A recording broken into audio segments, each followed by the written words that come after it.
out. Yeah. Yeah. It's pretty wild. It's like magic. Yeah. It's like magic. It's like a cheat code in the video game. So this is a dangerous proposition, right? Because clearly the people that are moving into these areas, that want to burn things down and grow things, and someone who gets in the way of this is getting in the way of their financial success. Yeah.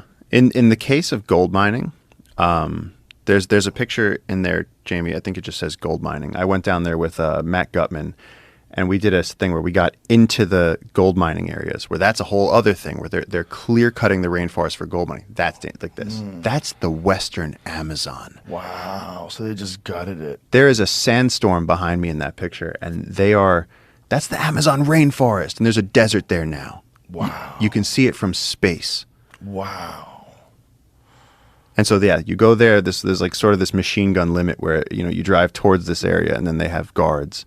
And inside there, they have there's that big hose going out. They have to cut the forest, burn the forest, suck up the land, and then the gold comes in the sediment, in the sand. And so they have to use mercury to bind the gold out of the sand, and then they burn that off, which then is going into the atmosphere and raining back down. I mean, this is horrendous.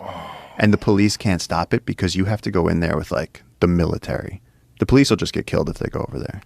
Oh my God. So yeah, we got in there this one day with some Russian gold miners. It was very strange, and actually, you got in there to investigate. We got in there. We went in there with Matt Gutman's crew, and we actually filmed in the gold mining areas, which no one does. And while we were in there, one of the Russian gold miners was like, "Hey man, listen." He goes, "You're that guy with the Instagram, right?" And I was like, "What the fuck are you talking about?" And he goes, "You see those guys over there?" And I was like, "Yeah." And he goes, "They just said your name." And I was like, ooh. Oh. And then, like a week later, those guys pulled up, and it was annoying because the guy like acted like he had a gun, but he didn't show me. And he was like, "Hey, no more posts about gold mining." And I was like, the gold miners follow me on social media. Like, are you fucking serious? Like, but no, that area is dangerous. That had to be terrifying. Yeah. I mean, for a second I was like, is it happening? Right. Because the way they pulled up, I was like walking on the street, and they cut me off, and they were like, "Hey, Paul Rosley." And I was like, "Oh." And our lawyer, or the guy that used to be the lawyer for Jungle Keepers, his father was very vocal locally about the gold miners and standing up to them. And they just whacked him. Just that easy. No consequences.